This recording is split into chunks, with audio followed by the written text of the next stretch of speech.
Homemade compost is really simple to make, and I want to encourage anybody watching the video to have a go yourself. If you go to a DIY store or a garden centre to go purchase compost, you'll know that it can be pretty expensive, and in a garden or an allotment you might need quite a lot of compost. So it makes sense that you try and make your own. And as I said, it's pretty simple. All you need to do is a little bit of know-how. I did produce a video last year on how I was making compost for the first time. So in this video I'm going to show you how that compost has progressed, and also what I'm planning to do for next year to increase the amount of compost I make. I'm also going to tell you as I go through the type of things that you can put in your compost and really try and encourage you to do this. You don't need large compost bins like I've got behind me. If you've got a small garden or a little patch of vegetables, you can make it in small batches as well, but it really does make sense to do it. So keep watching the video and hopefully I'll give you some tips on how to make your compost. If you do like the video, don't forget to give it the thumbs up, and if you want to subscribe to the channel for future videos on how to sow and grow fruit and veg, 1 or 2 recipe ideas, then don't forget to press the subscribe button. So here are the compost bins. The left hand side is the compost that was made last year, and that's what I'm going to look at first. And the right hand one, which is nearly full, is where I've been accumulating materials for the compost for this year. The plan today therefore is I'm going to take out the compost in the left hand bay, and then I'm going to transfer the right hand compost over to the left hand bay, and I'll tell you the reasons for that as we go through the video. Right, there you go. So you can see I've opened up the compost bins now, and you can see the 2 bays. So on the right hand side I've just been accumulating all the waste from the allotment, from grass cuttings from my garden, vegetable waste in terms of peelings from the house, and just literally just piling them on top. I have kept the compost bins covered because they're under trees. When it rains, what you don't want is you don't want to get the compost heap too saturated. So I have periodically taken the covers off, which are just on the side over here, and put them back on again just to monitor the amount of moisture in the compost. But that's pretty much the only care really I've done, apart from just piling the things in. So what I'm going to do today now is I'm going to turn this pile here on the right into this left hand bay, which I'm going to empty, which was the first compost that I produced last year. And we're going to have a look at that now when I start to turn that over. I want to put that into use as a mulch, either on the rhubarb or possibly in some of the trays to transplant some of the winter veg that I've got in the polyhouse. So what can you put in your compost pile? Well, pretty much anything really. There are a few exceptions, but the greens will be creating your nitrogen. That will be your grasses and your leaves and things like that. Your browns, which will be your leaves from the trees as they start to brown, straw, sawdust, they're classified as browns, and there's generally a mix between the two to help the decomposition process to make the compost. I've got this recycling container which I have in the house, and in here we made a stew yesterday, so we got all the peelings from potatoes and swedes and parsnips and carrots, celery, and really any discarded vegetables or plants that you have finished on the allotment. You can put them into the compost bin. I've not been too scientific about it, even though you may read it says you need a certain ratio between greens and browns. I've literally just piled everything in and we'll see how it goes. So we're going to have a look at last year's compost now and see how that's worked.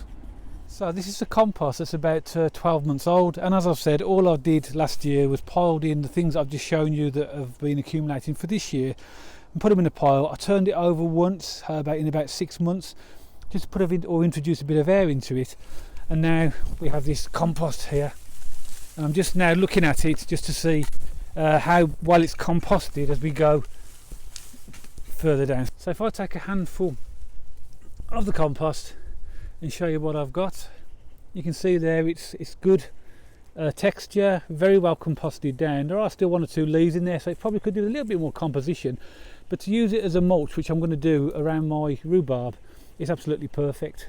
So that's just after 12 months. Ideally I could leave that for another 6 months maybe, give it a bit more time to decompose, but as I get further down I'm going to get much more. I will come across the odd twig that I'll just discard because that was just maybe raked up with some leaves.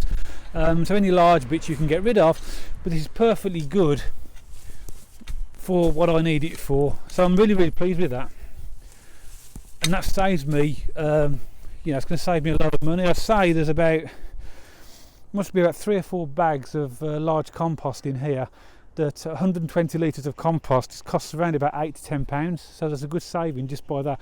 And the bay on the right hand side is going to be even more. So what I'm going to do now, we'll put this into a wheelbarrow and then empty this bay, and then we'll turn the other bay into it. So here is my first wheelbarrow of homemade compost.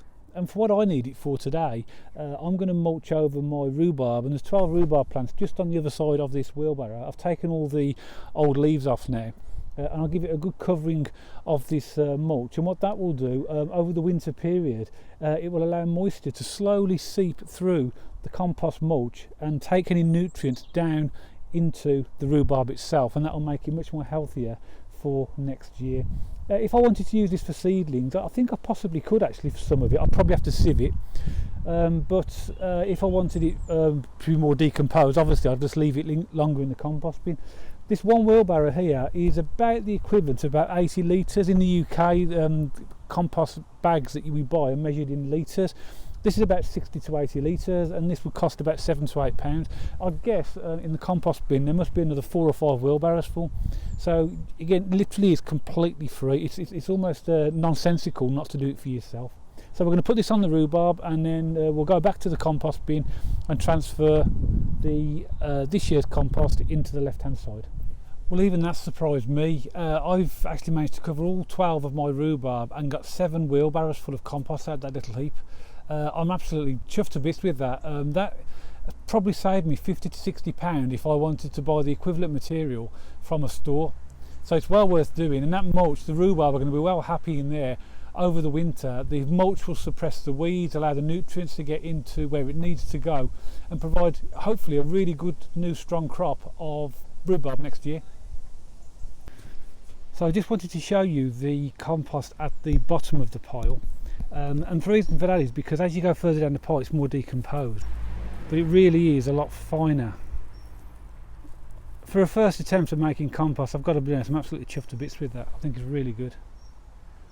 So now that we've emptied our compost that we made last year, we're now going to take the compost with this big heap over here and transfer it across into here, and that will do a number of things. Firstly, it will put all the new material at the bottom where most of the decomposition will be strongest, and secondly it will introduce air into the mix that will really help the decomposition process. And then when this bay is empty, that's where I will then start to accumulate the new materials for next year, and hopefully I'll be able to get a cycle of compost that I've got a continuous supply. So I've just transferred about 2/3 of the pile from the right hand to the left hand. And as we're getting further down and getting closer to the bottom, you'll see that the quality of the compost is starting to get much finer, and that's because the decomposition process is taking place. So we're 2/3 of the way down into the pile at the moment, and we're already into what looks like decent compost. Clearly this is this year's compost. This is going to take a bit more decomposition, but you can see how well it's starting to decompose. So by transferring it over to the other side, as you can see here, this is now 2/3 full. I have to close the door. This here will go on top of that, and all the air that's introduced while I'm doing this process will speed up the decomposition process. So this looks like it's going to provide some really good compost for next year for me. So there you go, the whole pile now has been transferred from this bay, which you can see is empty, into this pile over here, and the stuff at the bottom, I don't know if you can see it on the video, is absolutely amazing. I mean, I could use that now. I'm not going to. One, I don't need to, and two, I'm going to allow it to contribute to the overall decomposition of the compost below it as well. But it just shows you how fine that compost is. It's absolutely brilliant. That's right at the bottom, so I'm hoping all of it will be like that by the time I need to use it. Now what I'll do, this is going to be my new pile for this year. I'll start to fill it up with all the things that we've spoken about. If you want some ideas about what to put, the do's and don'ts of compost, then look at my earlier video, which you can see on the screen here, and I'll put a link in the comments below to show you what type of things should go into compost and maybe what type of things to avoid. But as you can see, all ready now for next year. What I may do, I may add an extra bay to here with a couple more pallets, so that I've got 3 bays, and that means I can do 2 transfers a year then. So that'll just allow me to make more compost. In the wire bin there is my leaf mould, and this time of year now, which this is being recorded in October, the leaves will start falling off the trees. So if you are making compost, if you've got somewhere to save and collect leaves, do that, because they will contribute heavily to your compost. Leaf mould as well is good for your soil as a conditioner, and again there's another video on my channel on how to make fast and easy leaf mould just by collecting leaves, so check that video as well, and I'll put that in the comments below. So there we are. Now I'm just going to put the bins back together, put the doors on, and then all ready then just to start my new pile for next year. So as you can see, it's quick and simple to make compost, and just remember when you're watching the video that I'm making compost for the first time myself as well. Last year was the first time I tried it, and as you can see I was already able to use some on my rhubarb. I've got a massive pile here ready for next year, which I'm really excited about. I've got an empty bin ready to start accumulating materials for the following year, and hopefully now I'll get a constant supply of it.